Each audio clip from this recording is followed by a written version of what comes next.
Hola, ¿qué tal amigos de Saga? Es un gusto nuevamente estar con ustedes. El día de hoy nos acompaña el doctor Luis Daniel Sánchez Arreola. Él es asesor médico y es coordinador del sistema de atención de llamadas de emergencia del 911 de la Secretaría de Gobernación. Y vamos a hablar de un tema poco común, pero de mucho interés: las enfermedades cerebrales, las enfermedades vasculares cerebrales, ¿es correcto? Es correcto, así es. ¿Qué son este tipo de enfermedades? Porque mucha gente lo puede confundir entre un derrame e un infarto cerebral. Claro, la enfermedad vascular cerebral es una enfermedad que está confinada a la región del cerebro y se ocasiona por una alteración en los vasos sanguíneos del cerebro. Esta alteración puede ser de dos tipos. Puede ser que el vaso sanguíneo se tape por la presencia de un trombo quiere decir un tapón dentro del vaso, y eso ocasiona un infarto dentro del tejido del cerebro. O también puede ser por medio de una hemorragia en donde la pared del vaso tiene un defecto y ese vaso se rompe y la sangre sale al interior del cerebro. Ok, vamos por el principio ahora sí. Así es. ¿Qué es lo que puede, propiciar que ocurra una enfermedad de este tipo? Claro, pues la enfermedad cerebral vascular es una de las principales causas de mortalidad, no solamente en México, sino también a nivel mundial. Es una de las principales causas de discapacidad en pacientes o en personas mayores de 45 años y es todavía más común en personas mayores de 60 años. Existen diferentes factores de riesgo, así se llaman. Entre ellos, pues son las enfermedades previas más conocidas ya por todos, que es la diabetes mellitus, la hipertensión arterial, pero también hay otras que tienen mucho que ver con los hábitos y el estilo de vida, como es el tabaquismo, como es la obesidad, el sobrepeso, y estas en conjunto pueden ocasionar que se formen esos tapones dentro de los vasos sanguíneos y que tarde o temprano, después de los 50, 55 años, se pueda presentar un infarto cerebral. O sea, es más propicio en personas que no tienen buenos hábitos, que no comen bien, que no hacen ejercicio, Así es. que no acuden al doctor. ¿Es hereditaria?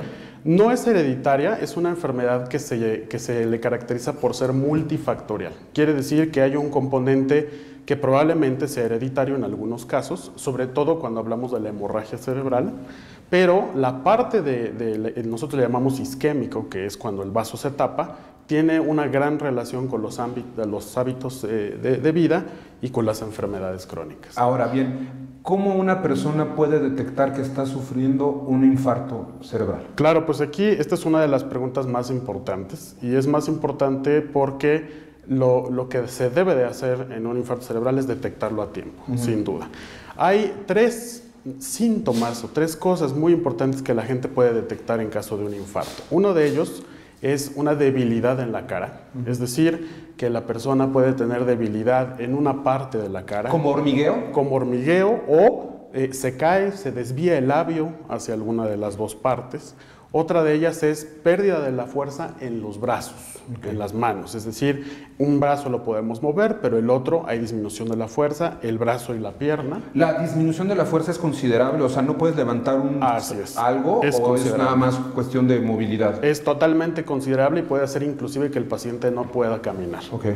Y la otra es la imposibilidad para poder hablar o alteraciones del lenguaje.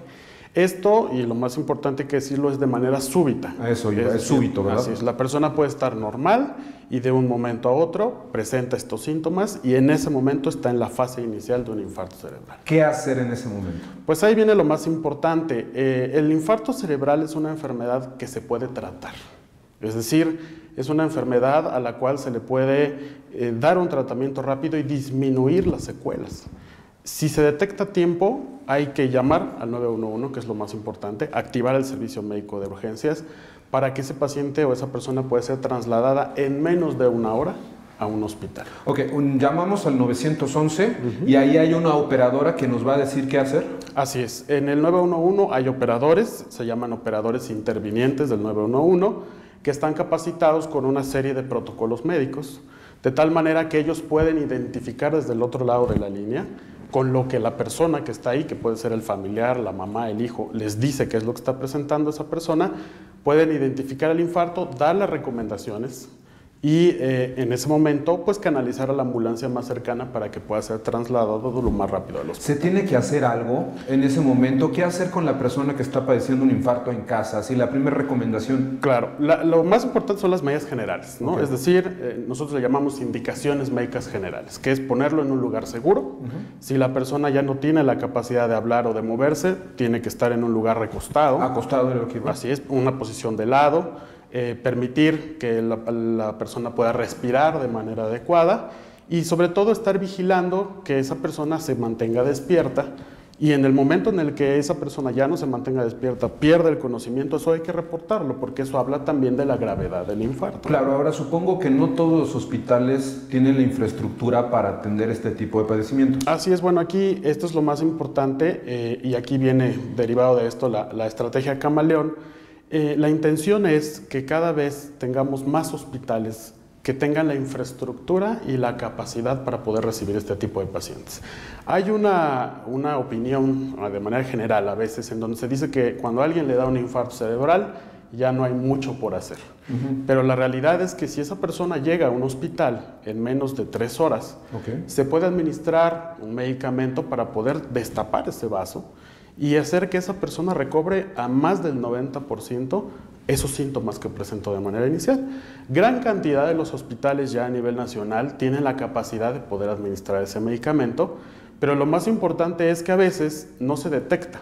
Entonces muchos de los pacientes llegan 6 horas, 8 horas después al hospital, cuando realmente ya no se puede hacer mucho, ¿no? ¿Hay consecuencias graves? La consecuencia más importante es la discapacidad, es decir, que el movimiento del brazo, la alteración para poder hablar son cosas que pueden quedarse permanentemente si no se recibe el tratamiento a tiempo. Claro, ahora platíquenos de esta estrategia Camaleón, ¿de qué se trata? Claro, pues la estrategia Camaleón es un gran esfuerzo que se está haciendo ahora en México, tiene su origen como estrategia a nivel de Latinoamérica, tiene el respaldo de la Asociación Mundial de Stroke o de Infarto Cerebral, y es precisamente esto, poderle explicar de manera muy clara a la ciudadanía cuáles son los síntomas de un infarto. Se llama camaleón porque significa, la palabra camaleón significa los síntomas de un infarto, es decir, K es decir cara, las alteraciones que podemos tener en la cara, MA o MA quiere decir la debilidad en el brazo, en las manos,